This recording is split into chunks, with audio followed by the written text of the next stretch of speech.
Pharmacist manager at Lim's Pharmacy, and one of the service that we do in the store is actually do wound dressing for customers. So for customers who may have injuries while they're in the kitchen, while they're at home, from the car. So today I'm doing a wound dressing on our actual customer that's in the store today, and his name is Andy. So Andy, what happened to your foot? Do you remember? The chair dropped on my. The chair dropped on your foot? Yep. Yeah. And when did that happen? It's 2 days ago. 2 days ago, okay, yeah. So if you don't mind looking at the wound closely, so the skin is open and you can actually see the tissues as well, because the injury has been 2 days ago, so the bleeding has stopped, but he looked after this wound well, so it's actually not very dirty. But the first thing we're going to do with any wound is we're going to clean the wound, because sometimes you don't know what might touch the skin, or whether like there might be a bit of dirt, a bit of metal, or rust around the area. So we can use something like QV wash just to give an area a bit of a wash and just remove out all the dirt, okay, that might be touching it.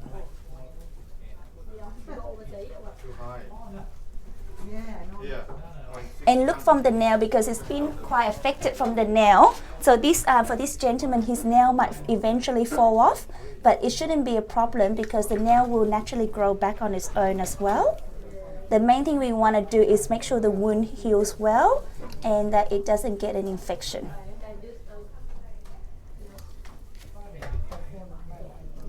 So when you wash the wound, sometimes you see a bit of blood comes out, and that's normal. That's just fresh blood. Okay. So with any wound management, we always want to make sure keep the wound clean, and then antiseptic it, so disinfect it, prevent it from getting infection, and provide a good area for it to heal. Okay. So that's quite a clean wound now. We're gonna use betadine solution. So this is iodine solution, and you see a bit of a brown color, and this will help to disinfect the area. So there's any bacteria that are around there, anything that's dirty, that will help to kill it off. But with all antiseptic, we don't want to last on the skin for too long, so we're gonna leave it on for 5 minutes, and then after that we actually will wash it off. Okay. So when you're at home, you can also do the same thing. So put the betadine on when you change your wound, yep, and then leave it for 5 minutes, and then just wash it up with saline solution. Okay, yep.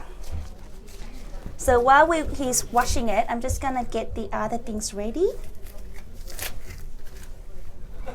Because his wound is an open cut like this, we're gonna use something called Leukostrip. So, yep. Okay, so this is very handy to have at home in your first aid box when you have a cut from a knife, or you have a cut from anything sharp and it opens up your skin. What this one does is almost like going to the doctor or going to the hospital and getting stitches. So it will actually help to close the wound together, and it will also prevent scarring as well. So it's very good to push the skin together to form it back into one. So once the area is clean, this is the first thing that we will put on. And then after that, I'm going to use something, called Eleventin. Yep. So Eleventin is a waterproof dressing, and this one stays on the skin for 3 or 4 days. So you don't have to remove it every day, and when you do that, you actually prevent the area from being infected. And this one is waterproof, it stays on, and it actually helps the area to heal, and it doesn't cause any, it doesn't get greasy or yucky, and the blood get absorbed into the dressing as well.